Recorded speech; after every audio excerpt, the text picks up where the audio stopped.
So today we're going to be talking about Scarlet Keep, Grandmaster number 3. Technically, it's the Grandmaster of the Week currently in the rotation during the week if you're not a Gilded Conqueror. So let's get into it. It's a Hive-based Nightfall for anybody that's new to it. It has Anti-Barrier and Unstoppable Champions. So by default, your number one choice immediately should be Arbalest, just based on the fact that it's Anti-Barrier Hive. Plus there are Wizards for Solar inside that you can just kind of run over with Arbalest. Now, while I do recommend using Arbalest for these, you do have other options to use. You can, of course, use Anti-Barrier Scout. In my case, I would highly recommend Vision of Confluence with Rewind or Firefly if you have those, and High Caliber rounds. Or you can try to use Vouchsafe. If you don't raid, Vouchsafe is your next best option, as you can get it from the Umbral machine in the helm, and you can roll for an explosive payload roll. It is very, very solid. Probably my number 2 choice in the game overall for scouts. So pick one of those for Anti-Barrier, in my opinion, and then move on. As for Heavy, you could go the option of using Anarchy for this one, given that it's an Arc Burn Strike. Unfortunately, Arc Legendaries are not really great. You can't use a sword, and you cannot use Hothead on the fact that it's pretty bad, at least in comparison to the other heavies you have access to. So you can go Anarchy, or I guess Tarantula will be okay, but it doesn't have very good damage perks. Other than that, you can just go with all the all reliable, Reeds, Cataclysmic, stuff like that. I mean, hell, you could probably run Galahorn too, even though it's not Arc, and still do decent damage.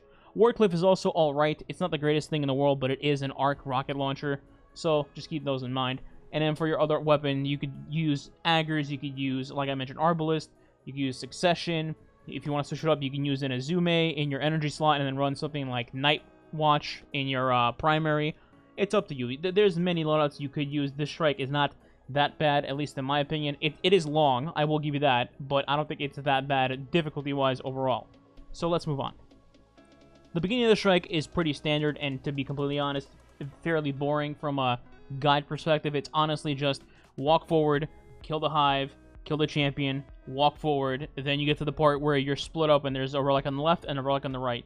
Simply just pick a side and then nuke the champion on that side, and then if you want, you could go to the opposite side and nuke the anti-barrier champion there, and then go ahead and pick which tower you want to go to, left tower or right tower.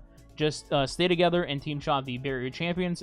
It's nothing crazy. Then you get to the wizard, and in this case, this is where Arbalest and or Vision of Confluence comes in really handy, as it's a solar shield. Break the shield, kill the wizard, take the ball, and go to middle. Rinse, repeat twice, and kill the barrier champion, and you're good. Nothing crazy. Just watch out for those curse thrall, by the way. Then the bridge drops down, and you're going to have a bunch of thrall, some arc shielded knights, and then an unstoppable ogre in front of you. They're at a far distance, so you have plenty of range to use against them, and kill them fairly quickly, and then set up anything you want, like a tether trap, stasis, whatever you want to use.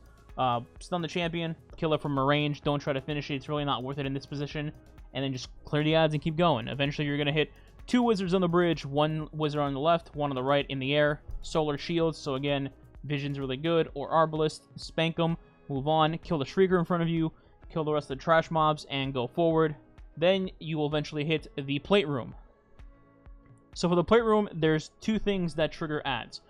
One trigger is once you've diverted from the middle and you start going to a side, you can get Acolyte spawns, as well as capping a plate will spawn Acolytes and a barrier champion. Each plate also has a solar wizard attached to it with, I believe, 2 Acolytes. So ideally, what you want to do in this room is get to the middle, and as you step on the plate, you're going to see Acolytes spawn to your left and right. Be ready to nuke them down, and of course kill the wizard that will be directly in front of you in the middle. As you're getting ready to finish capping this plate, just look forward ahead of you and get ready for the anti-barrier spawn. You can spawn kill them pretty quickly and easily if you just pay attention. You can launch, a rocket, anarchy trap, a super, a weakened grenade, whatever it may be, and just boom, he's dead. Instant. There's also going to be 2 sniper acolytes in the back that will spawn with him. You can kill them as well in this position and then move on. Then at that point, you just pick a side, whether it's left or right, pick a wizard, then kill that wizard, and the acolytes step on the plate. It'll spawn more acolytes and 1 more barrier champion on whichever side you're on, and then do the same thing on the 3rd plate. Same thing will happen. Acolytes, barrier champion, kill them, and then move on. Again, nothing complicated. Skipping ahead here a little bit, I want to talk about the elevator real quick because it's changed a little bit since the last time that we had Scarlet Keep.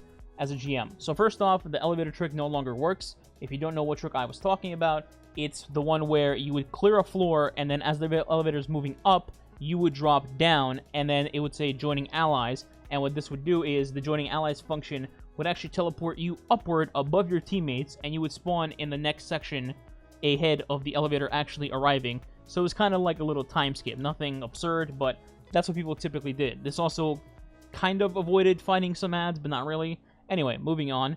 So that does not work anymore, so you need to actually ride the elevator like normal. Now, a small thing a lot of people seem to not know is when you are riding the elevator and you have to fight the acolytes coming out of the walls, what you can do is look at those little, I guess, windows, you would call them, that the acolytes come out of, and you'll notice that some of them are open, which is where you will see the acolytes, and some of them are just completely closed. It's just like a wall in front of you. So you can actually use this knowledge to your advantage, because if it's open, you know the acolytes are going to be there once the elevator rises to that point.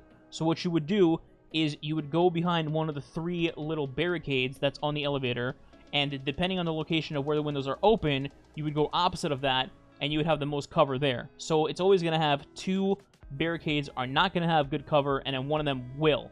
The 2 other ones obviously are going to be exposed to acolytes on your left and your right, and you're probably going to die. But if you stand at the safe one, you can easily block off damage and get up the elevator relatively safe, I'd say. And you don't even need rifts or anything like that either. So that's my little tip for the elevator. Other than that, it's just standard, kill, and move on until you get to the boss. So let's talk about the boss now. First off, not going to recommend the cheese. Don't care. Not recommending it. If you want to go look it up somewhere else, be my guest. But I'm not going to use a guide video and then tell people to just cheese the encounter. That's dumb. Moving on. So the boss fight is very, very simple. The boss, when it's not immune, will try to knock you off the map into Uganda. So you have to not have line of sight on the boss typically. At least not for very long. And then when she's immune, you just focus on ads and don't worry about getting booped. So the boss is, as usual, a 3-phase boss. First wave will just be knights, acolytes, etc. Next wave will be wizards, acolytes, and some thrall. And then finally, the last wave will be knights and 2 unstoppable ogres. Ideally, what you want to do is pick a side, whether it's back left or back right, behind one of the big beams where the boss can't see you. That way, you can pop like a well and just kill ads and have no issues whatsoever. This also blocks out the boss from booping you off the map, unless she super aggro's you and actually goes after you and goes around the wall, which she typically doesn't do, but sometimes it does happen. So in this position, it also gives you breathing room from the ads. You can have an angle on the left ads or the right ads if you want. Also, keep in mind that for the second wave, ads will be spawning to your left, the little doorway on your left. So be mindful of that. If you want to rotate from left to right for wave 2, that's a good idea. Other than that, just call out, ads are spawning, kill the knights first, and then worry about trash mobs after. As I mentioned, Well of Radiance is really handy in this particular boss fight because essentially you don't want to get arc burn killed from a night boomer like shooting you around the corner with a turret. You can also try using healing rifts and barricades from Titans or maybe an Ursa wall, although I probably recommend Thunder Crash for this Nightfall if I'm being honest. Also, Tether, of course, can play a part. Simply just tether the middle of the map when the ads spawn, and you can probably knock a lot of them down and then kill them off with Arbalest. That is essentially it. There's not a very interesting boss fight here, to be honest. It's just pretty long, and you have to shut down the ads to gain advantage, and then the boss is kind of a cakewalk. Like I said, once you avoid the boop, she's kind of easy, honestly. I would recommend, obviously, not getting in her line of sight in terms of her using the Arc Blast because of the Arc Burn modifier now, which, by the way, has been confirmed is not going away. So don't stand, directly in front of her without a well or anything like that and just expect to eat 4 shots from her and not die. So, other than that, there you go. Hopefully, this helps you beat the GM if you have needed some guidance, and I'll catch you guys tomorrow for the next guide. We're at, what, 3 out of 6? Yeah? Alright. Catch you then. Also, like, share, subscribe would be appreciated. Also, stream daily on Twitch, helping people with GMs included. Twitch.tv/SneakyBeaver. Okay, I'm gonna go now. Goodbye!